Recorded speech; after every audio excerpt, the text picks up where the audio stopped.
आपके माध्यम से सदन को और सदन के माध्यम से पूरे देश को ऑपरेशन महादेव जो कल एक हुआ है इसकी जानकारी देना चाहता हूं। माननीय अध्यक्ष जी, कल ऑपरेशन महादेव में सुलेमान उर्फे फैजल जट, अफगान और जिब्रान, 3 आतंकवादी सेना, सीआरपीएफ और जम्मू कश्मीर पुलिस के संयुक्त अभियान में ऑपरेशन महादेव में मारे गए। और माननीय अध्यक्ष जी, ये जो सुलेमान है, ए श्रेणी का लश्कर तोयबा का कमांडर था। पहलगाम हमले में और गगनगिर आतंकी हमले में वो लिप्त था। इसके ढेर सारे सबूत हमारी एजेंसियों के पास है। अफगान ए श्रेणी का लश्कर तैयबा का आतंकवादी था और जिब्रान भी ए ग्रेड आतंकवादी था। और माननीय अध्यक्ष जी, मैं सदन को और सदन के माध्यम से पूरे देश को बताना चाहता हूं, जिन्होंने बैसरन घाटी में हमारे प्रवासियों को, नागरिकों को मारा था, ये तीनों आतंकवादी ये थे और तीनों मारे गए।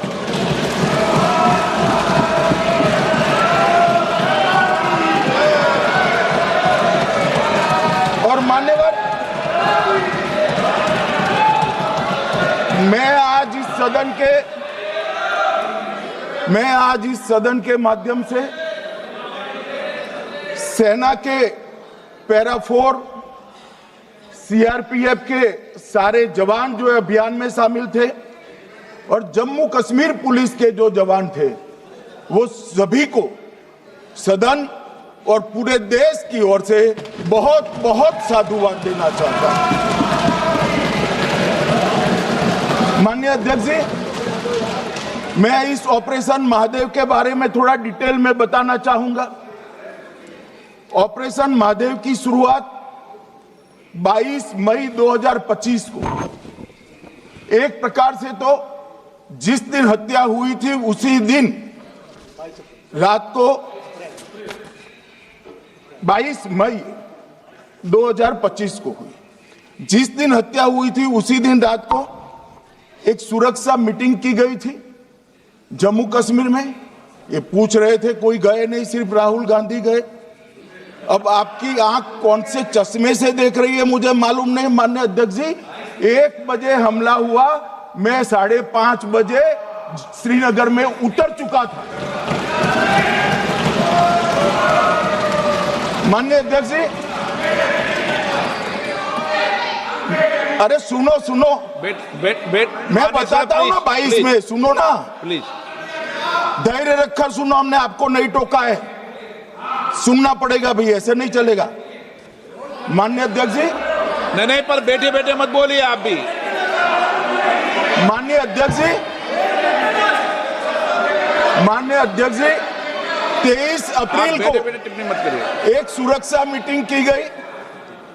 सभी सुरक्षा बल, सेना, CRPF, BSF, Jammu Kashmir police, और सबसे पहले उसमें निर्णय किया गया कि जो नृशंस हत्यारे हैं वो देश छोड़कर पाकिस्तान भाग न पाए, इसकी हमने पुख्ता व्यवस्था की और भागने नहीं। 22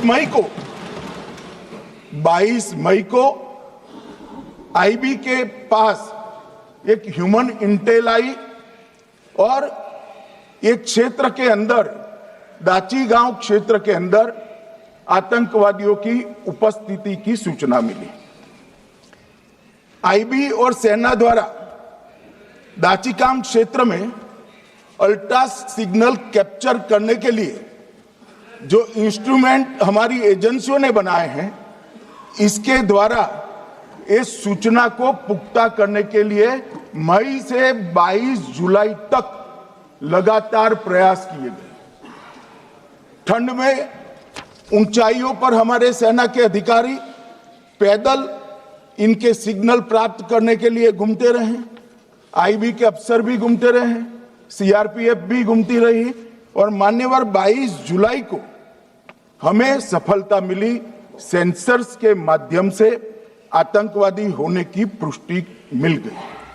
तब 4 पैरा जो हमारी सेना का एक हिस्सा है, उसकी नेतृत्व में 4 पैरा के जवान, सीआरपीएफ के जवान और जम्मू कश्मीर पुलिस के जवान मान्यवर एक साथ ये आतंकवादियों को घेरने का काम किया। सेना, सीआरपीएफ, जम्मू कश्मीर पुलिस की मीटिंग भी की गई। जो 5 ह्यूमन एसेट्स थे उनको भी वहां भेजा गया और कुल मिलाकर कल जो ऑपरेशन हुआ, इसमें हमारे निर्दोष नागरिकों को मारने वाले तीनों आतंकी मौत के घाट उतार दिए। मान्यवर, तीनों के नाम मैंने बताए हैं। सुलेमान उर्फे फैजल जट, अफगान और जिब्रान। मान्यवर, वो तो एक आशंका थी कि यही लोगों ने घटना की है, मगर मैं बाद में एनआईए की जांच पर आता हूं। एनआईए ने पहले से ही इनको, जिन्होंने आसरा लिया था, वो लोगों को गिरफ्तार कर रखा था। उनको खाना पहुंचाने वाले लोगों को अपने कब्जे में रखा था। तो जब आतंकवादियों के शव श्रीनगर आए, इनसे पहचान कराई गई। 4 लोगों ने पहचान लिया, यही 3 लोग थे जिन्होंने पहलगांव में आतंकी घटना को। मगर हमने इस पर भी भरोसा नहीं किया मान्यवर, कोई जल्दबाजी नहीं की। हमने जो आतंकी घटना स्थान से कारतूस मिले थे, वो कारतूस का एफएसएल रिपोर्ट पहले से करा कर रखा था और चंडीगढ़ सेंट्रल एफएसएल के अंदर बैलिस्टिक रिपोर्ट के आधार पर उनका रिपोर्ट तैयार था। जब ये कल आतंकवादी मारे गए, इनकी 3 राइफलें पकड़ी गई। एक M9 अमेरिकन राइफल थी और 2 AK-47 राइफल थी। जो कारतूस मिले थे वो भी M9 और AK-47 के भी थे, मगर हमने इससे भी संतोष नहीं माना। ये राइफलों को एक विशिष्ट विमान के द्वारा कल रात को 12 बजे चंडीगढ़ पहुंचा गया और पूरी रात फायरिंग कर इसके भी खाली खोखे जनरेट किए गए।